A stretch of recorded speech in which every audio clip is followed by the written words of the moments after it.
Welcome to Slooh This Week on March 18th, 2024. Coming up, what's new at Slooh, what's up this week, our student spotlight and top tips in how to Slooh.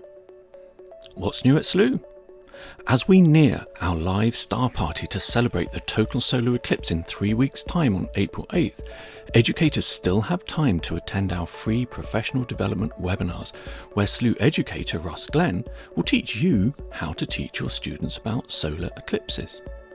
The first of March's webinars is on Thursday the 21st, with the second episode on Thursday, March 28th.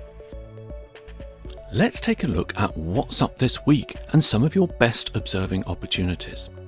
We'll start with the moon as ever, which was at first quarter phase on Sunday, March the 17th, and spends this week as a waxing gibbous moon as it builds towards a full moon on the night of March 24th.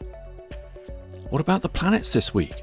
Well, the only two visible this week are the gas giant Jupiter and ice giant Uranus. All the others are still too close to the sun in the sky to observe.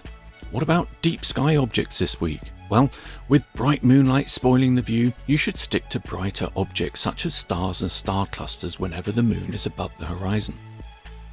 In this week's Student Spotlight, we have an observation by a student from the Aga Khan School in Pakistan. Muiz asks a question in the observation they shared. Can you identify Pluto? Well, we know the dwarf planet is somewhere in this image, but it's impossible to spot its tiny white dot among the sea of stars. So how can you find Pluto? Well, that's exactly what one of my favourite quests teaches you.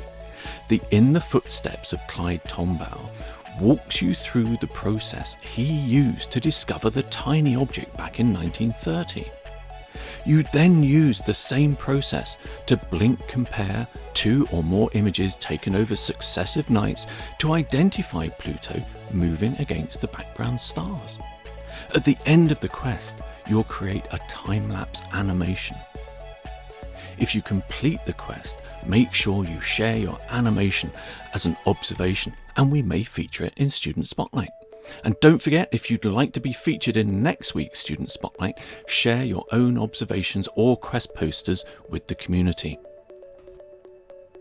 In this week's How to Slooh, we're going to take a look at how you can check the status and conditions at each observatory. The first thing I do when I log into Slooh each morning is to check the observatory conditions the previous night by visiting the telescope pages. My first stop is always the all-sky camera time-lapse, which shows general sky conditions that may have affected my images. It might be cloud, haze or moonlight. You can even spot light haze in the time-lapse that you wouldn't notice in the static all-sky camera image. And if you're lucky, you may spot a meteor or the International Space Station whiz across the sky. The next thing I check is the status report. This is found on the Observatory Information panel down the page. Click the Status Report tab and read the conditions info and the status from the previous night. This panel isn't just useful to check conditions that may have affected your missions from the previous night, but it also helps you plan your missions. You can check the weekly weather forecast to avoid nights with poor weather and improve your chances that your missions will be successful. You can also check the moonlight to help plan what type of objects you schedule. You can click the links to our imaging conditions guide that explains the factors that can affect your images in more detail.